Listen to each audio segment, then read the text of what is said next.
Então, a gente terminou a parte 1 da aula 2 comentando sobre a modelagem, aí, a construção, a definição de sentenças declarativas a partir do texto, né? Para que ela serve, né?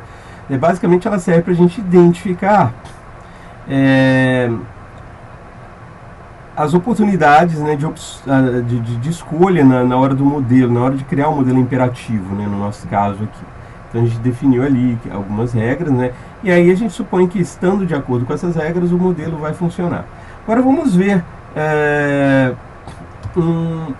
já uma modelagem imperativa, né, usando o BPMN, né, agora a gente já vai falar de elementos de BPMN, e ver já a visão do mesmo processamento de pedido, né, o Purchase Order, né, utilizando BPMN. Bom, primeira coisa que precisa ser dita aí, que esse modelo, como o texto está avisando aqui, a gente está fazendo um modelo simplificado, para ilustrar alguns elementos-chave, do fluxo de execução que gera valor para o Purchase Order. Quando que um Purchase Order, né, como PO, né, o processamento de pedido, gera valor? Quando ele atende o cliente, ou seja, quando ele envia, né, o produto para o cliente, quando o cliente recebe o produto que ele pediu. Mas se o produto não for entregue, não gera valor. Então, a gente tomou a liberdade de modelar, né, é sempre interessante isso na modelagem também, a gente sempre tentar entender o fluxo principal, que é o mais importante que a gente quer. E o fluxo principal é aquele que gera valor. Depois que a gente definiu o fluxo que gera valor, a gente trabalha em cima dos fluxos que são secundários, né, os fluxos que tratam as exceções, os problemas que vêm a acontecer, as alternativas, etc. Então aqui o fluxo ele é determinístico, né, como a gente falou, numa abordagem imperativa, né, em BPMN. Ele começa quando um pedido é recebido, aqui essa bolinha aqui no início, e termina com essa bolinha de fim aqui, né? E a ordem seguida, se a gente vai ler da esquerda para a direita, é essa que está estabelecida aqui. Toda vez que o processo acontecer, no fluxo que gera valor, ele vai fazer o que? Ele vai verificar estoque, coletar produto, embalar produto, enviar fatura, enviar produto. Isso é sempre realizado, ok? Bom, então não há dúvida aqui, né, a respeito de como seguir os passos. Eu vou falar um pouquinho de BPMN.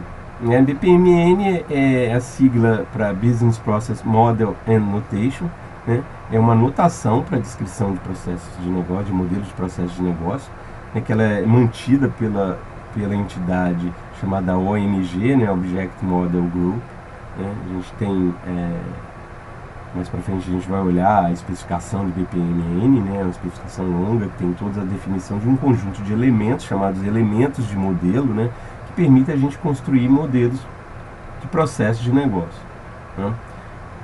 BPMN ela é criada com alguns objetivos. E o principal deles é criar uma visão unificada do especialista de negócio ao desenvolvedor de software, né, ou ao sujeito que está na ponta e vai entender. Uma visão clara dos processos, né, uma visão de fácil leitura, que vai permitir, né, a melhoria da comunicação entre os processos os procedimentos operacionais das organizações, né? Quer dizer, quando você quer comunicar quando um processo é feito, como um processo é feito, vai ser mais fácil através dessa anotação. Então esse é um dos objetivos do BPMN, né? Aqui a gente tem algumas definições de elementos, né, os elementos básicos aqui que são utilizados no BPMN. O primeiro de todos aqui, essa caixa grande, né, esse retângulo grande, ele é chamado de piscina, né, ou participante, alguns chamam também de processo, né, piscina ou participante. Ele, para nós aqui, ele funciona como uma espécie de container, né, ele aloja, né, ele abriga os elementos que vão representar o fluxo de execução de um dado processo. Nesse caso aqui, por exemplo, aqui está o nome, né, do participante, né, do processo. Então é o Purchase Order 1, fornecedor. Então esse aqui é o lado do fornecedor, é a visão do fornecedor no Purchase Order, né, no PO.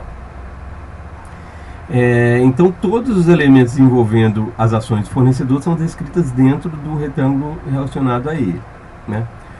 Ok? Então esse é o elemento externo, né? Aqui no primeiro lugar existe uma bolinha que é um evento, né? Todas as bolinhas aí no caso são elementos de modelo chamado eventos. Existe mais um tipo de evento, né? Teoricamente existem 3 tipos, né? O evento de início, o evento intermediário e o evento de fim.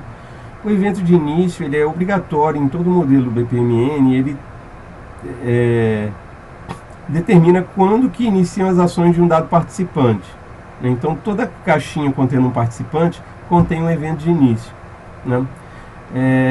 O evento é uma representação de algo que é importante na execução do processo e que ocorre na execução durante para registrar, né, algo que acontece na execução do processo, durante a execução. A gente diz que um evento ele é atemporal, ou seja, ele não tem uma medida de tempo, é como se fosse algo instantâneo, né? Por exemplo, pedido recebido. Foi o momento em que foi percebido que há um novo pedido para o fornecedor.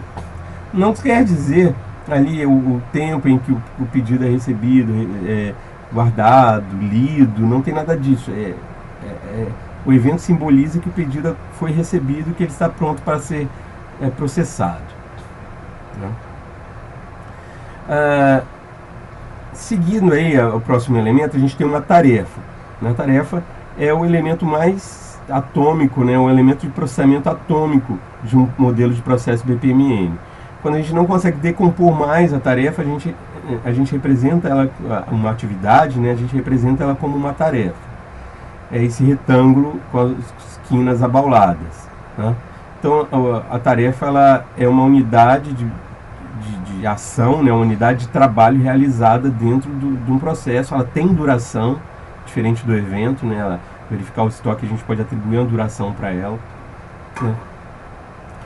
E ela requer a ação de um determinado ator, né? Aqui no nosso caso, o nosso ator é abstrato, a gente está dizendo que é o fornecedor, mas geralmente tem um ator que vai desempenhar essa tarefa, que pode ser um ator humano, um ator que seja uma máquina, né? Um computador, ou mesmo uma máquina mecânica mesmo. Certo? O terceiro exemplo que elemento de modelo que a gente tem aqui é chamado fluxo de execução ou fluxo de sequência, né? Na especificação BPMN, o nome é fluxo de sequência, sequence flow, né?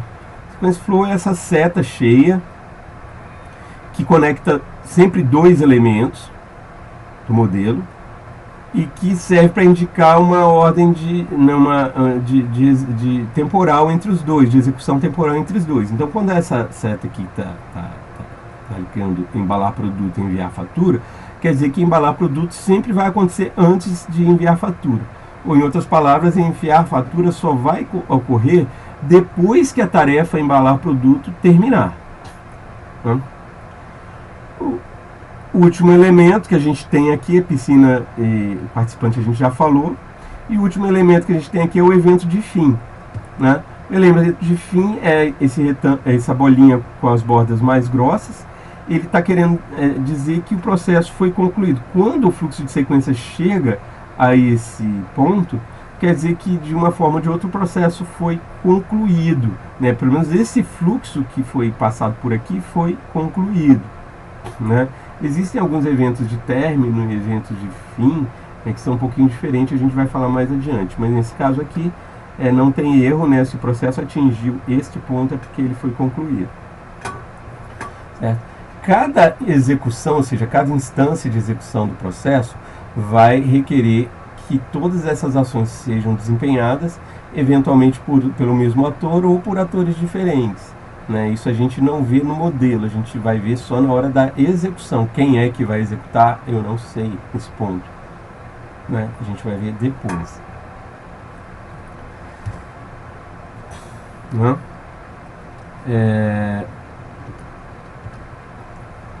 Então,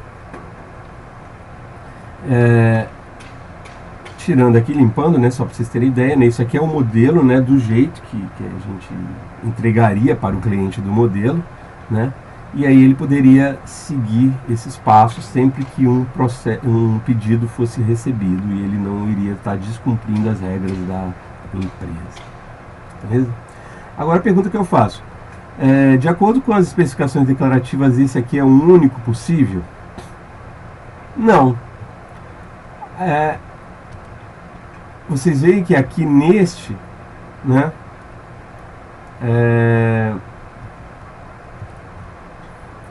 a gente tem coletar produto, embalar produto, enviar fatura, né?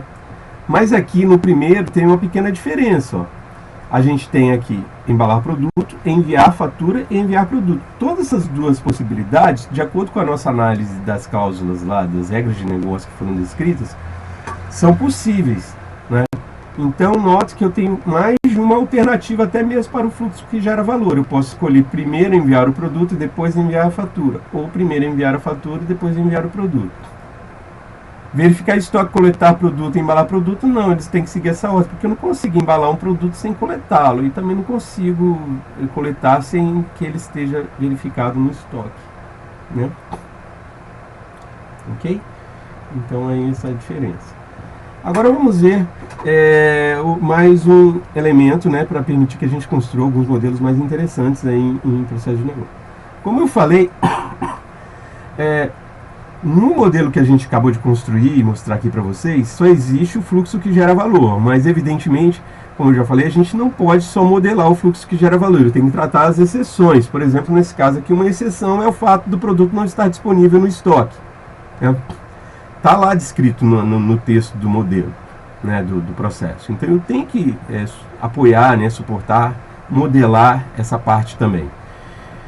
Para isso a gente precisa de introduzir o conceito de desvio para a modelagem, né? Quer dizer, eu tenho que tratar situações diferentes. Se eu quero construir um modelo imperativo que tenha mais de uma situação, eu tenho que ter opções, né, de fluxo. E aqui está o nosso desvio condicional SHOR, que é esse losango com o X, né, aqui de SHOR, né, chamado desvio condicional ou desvio exclusivo, né?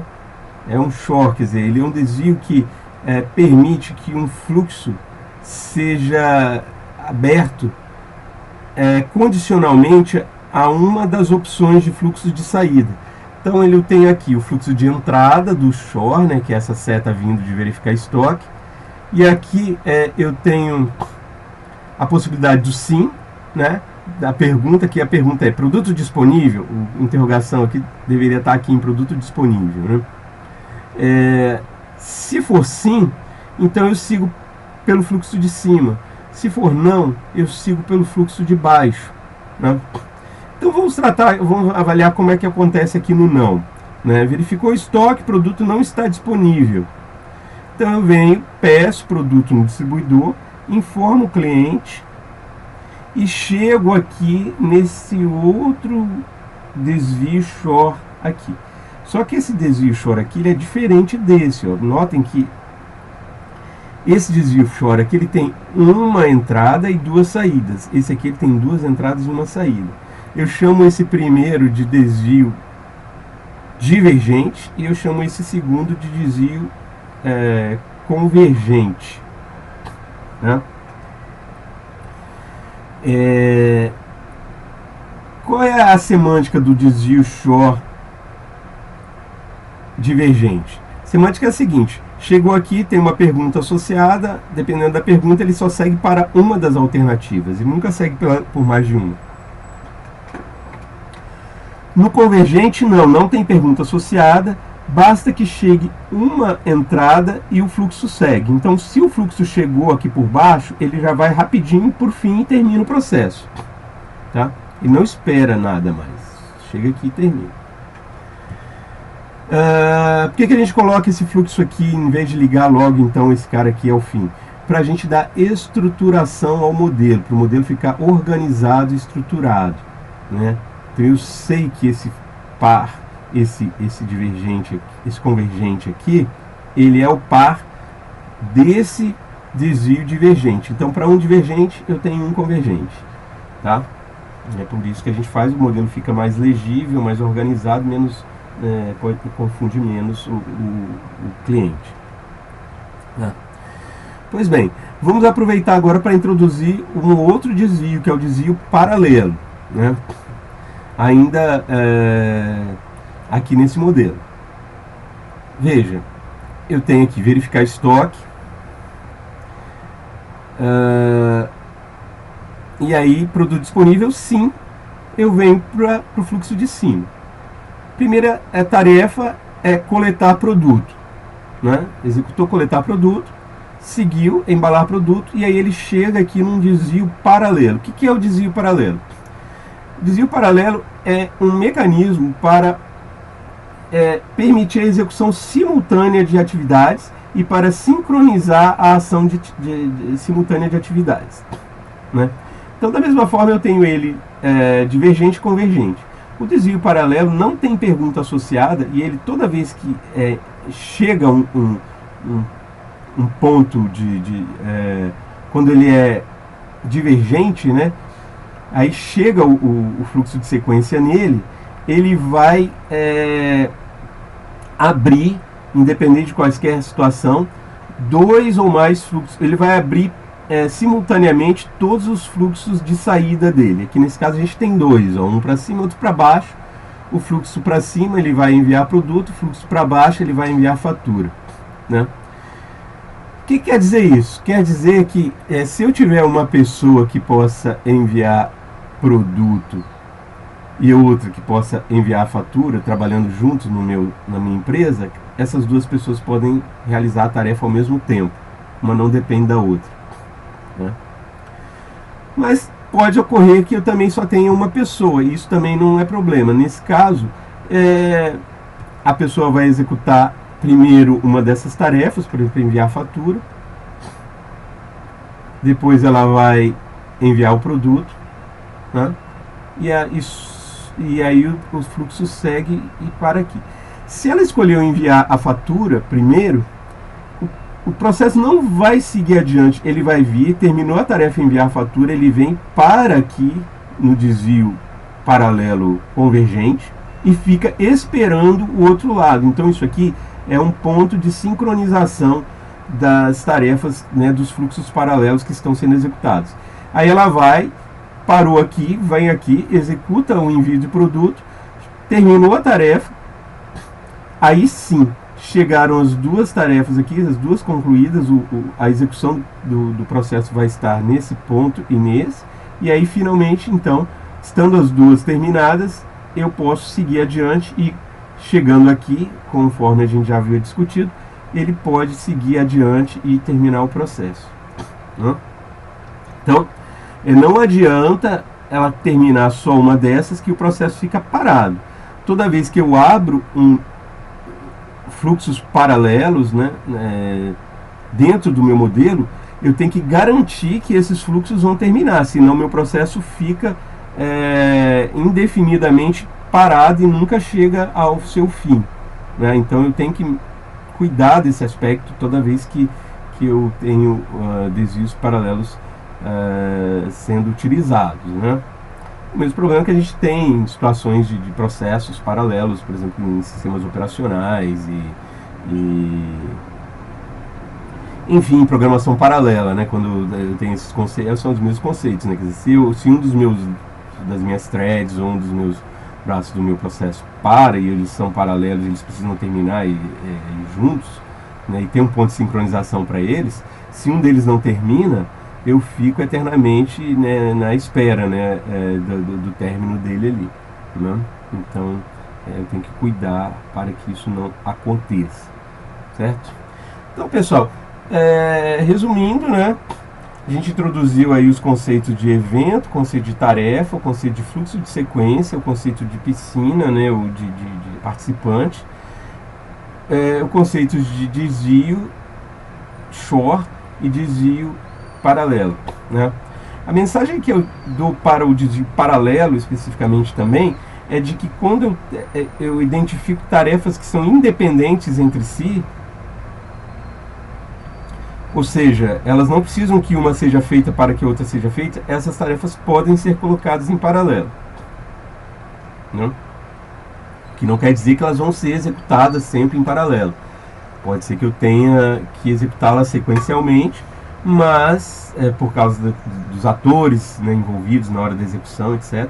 Mas ali, quando eu coloco elas em paralelo, eu deixo a alternativa da execução em paralelo. E mais, eu deixo a alternativa também de ordens diferentes de execução. Por exemplo, numa dada execução, mesmo não sendo paralelo, eu posso escolher enviar o produto primeiro e depois enviar a fatura. No dia seguinte, se por algum problema eu não pude sair de casa para enviar o produto no correio e tive que deixar para outro dia, eu posso escolher simplesmente enviar a fatura primeiro e depois enviar o produto. Fica a critério, então, de cada execução qual a tarefa que vai ser executada primeiro, desde que todas as duas sejam executadas para que eu considere o processo concluído. Tá ok? Então, pessoal, essa foi a segunda parte da nossa aula 2. Espero que vocês tenham compreendido os conceitos. Né?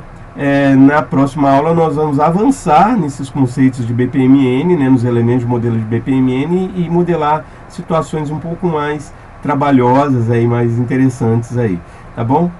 Então, um abraço e fiquem bem aí. Espero que vocês tenham gostado da aula. Apontem aí, deem nosso feedback aí para que eu possa estar melhorando e trazendo coisas que vocês ficaram em dúvida, tá bom? Até mais!